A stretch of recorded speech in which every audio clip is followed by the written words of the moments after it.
Bismillahirrahmanirrahim. Nahmaduhu wa nasta'inuhu wa nastaghfiruh wa na'udzu billahi min syururi anfusina wa min sayyiati a'malina.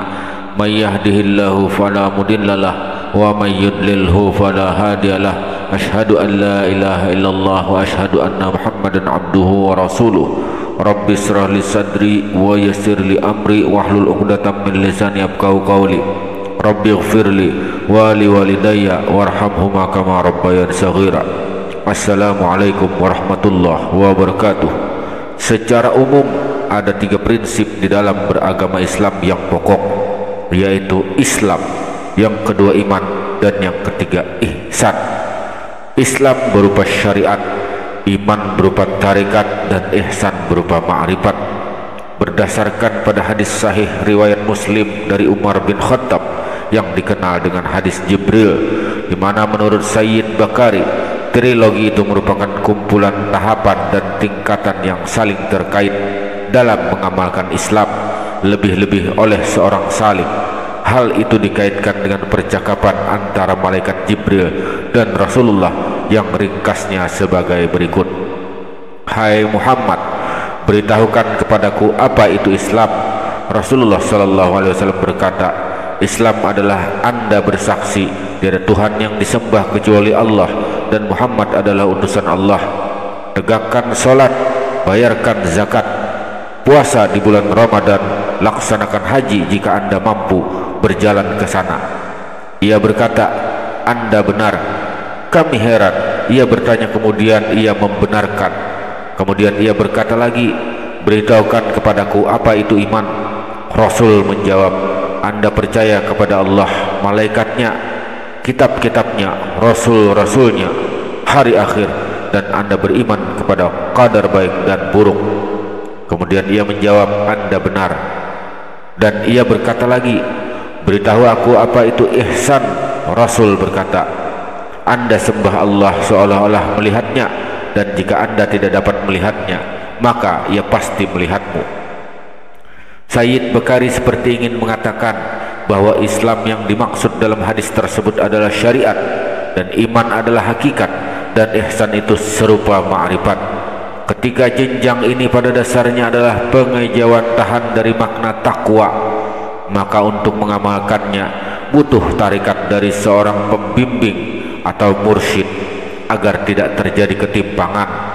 Maka ketiganya harus diterapkan secara keseluruhan, yaitu syariat, tarekat, dan hakikat, untuk mencapai puncaknya ma'rifat. Pengetahuan dari ma'rifat, syariat tanpa hakikat adalah kosong, dan hakikat tanpa syariat adalah batal serta tak berdasar. Jika dianalogikan, maka syariat itu ibarat perahu, tarekat adalah nahkodanya, hakikat adalah pulau yang hendak dituju dari perjalanan itu, sementara ma'rifat adalah tujuan akhir, yaitu bertemu dengan sang pemilik pulau.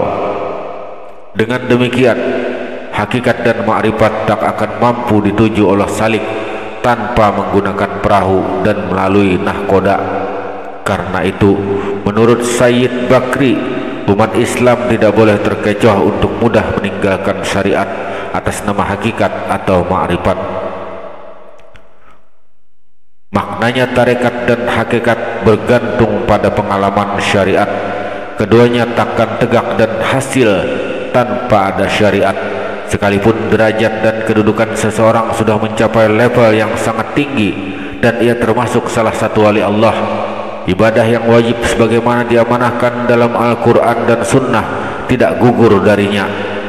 Sayyid Bakri mencontohkan salat tahajud Rasulullah SAW sehingga kedua kakinya bengkak karena aktivitas solat malamnya semalam suntuk. Ketika ditanya, bukankah Allah telah mengampuni dosamu yang lalu dan mendatang? Rasulullah menjawab, apakah aku tidak boleh menjadi hamba yang bersyukur? Maksudnya adalah kewajiban ibadah berlaku untuk memenuhi hak kehambaan dan hak syukur atas nikmat.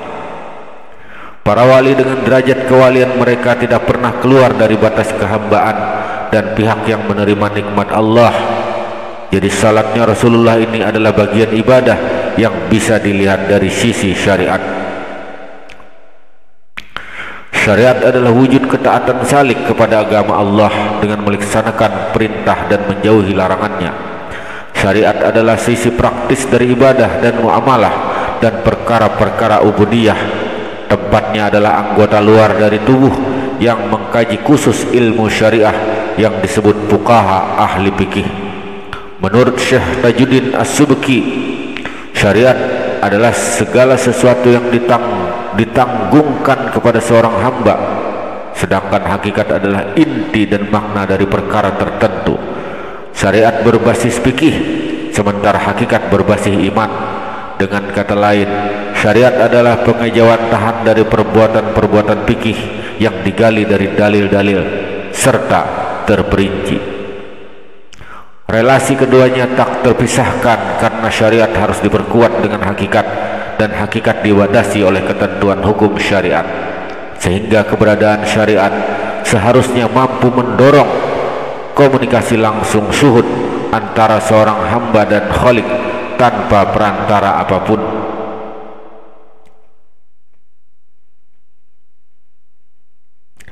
Ma'rifat adalah anugerah Allah pada kalangan al-arif, orang yang mencapai ma'rifat berupa ilmu, rahasia atau asrar dan lataib, kelembutan.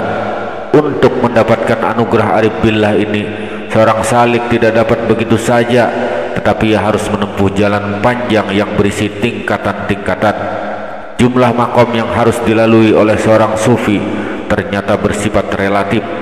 Artinya antara satu sufi dengan yang lain mempunyai jumlah makom yang berbeda, karena makom itu terkait erat dengan pengalaman spiritual itu sendiri. Yang dimaksud makom di sini ialah puncak pencapaian spiritual yang dapat dicapai seseorang, ibarat tangga yang mempunyai beberapa anak tangga. Harus didaki para pencari Tuhan melalui berbagai usaha. Dari anak tangga pertama hingga puncak memerlukan perjuangan dan upaya spiritual, mujahadah dan riadah.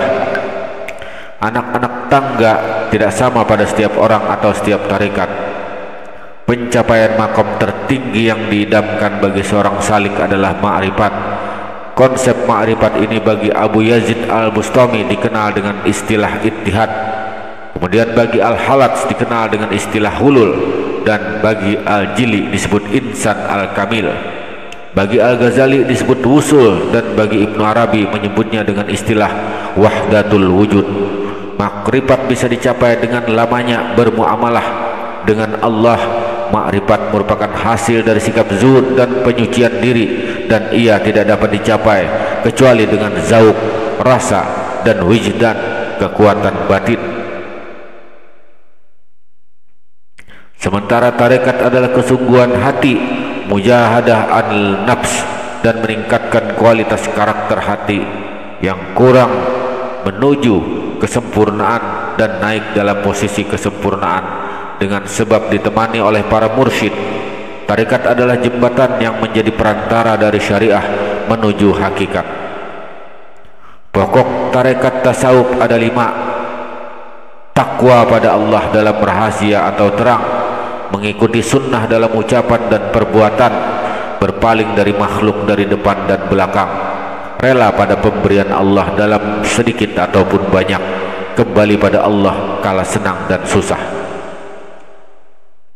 Menurutnya ulama salaf tidak keberatan dengan keberadaan tasawuf atau tarekat terorganisir dengan syarat tidak ada hal-hal yang berlawanan dengan 4 sumber syariah, yaitu Quran, sunnah, ijma, dan qiyas.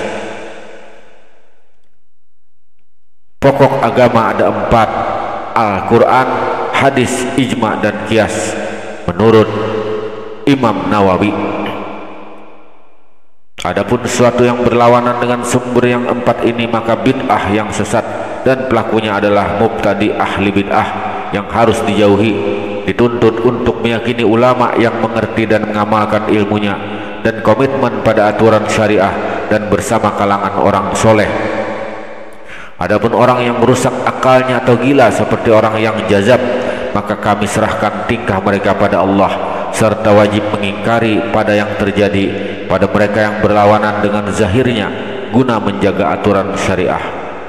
Tujuan tarekat adalah untuk mengenal Allah, sedangkan mursyid bertujuan untuk membimbing atau mengerahkan orang untuk mengenalkan ilmu hakikat dan ma'rifat.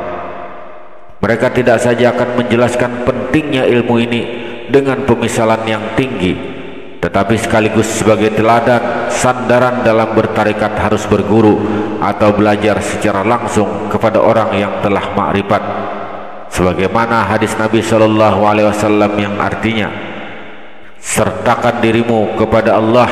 Jika kamu belum dapat menyertakan dirimu kepada Allah, maka sertakanlah dirimu kepada orang yang telah beserta Allah, maka ia akan menyampaikan kepada kamu pengenalan kepada Allah.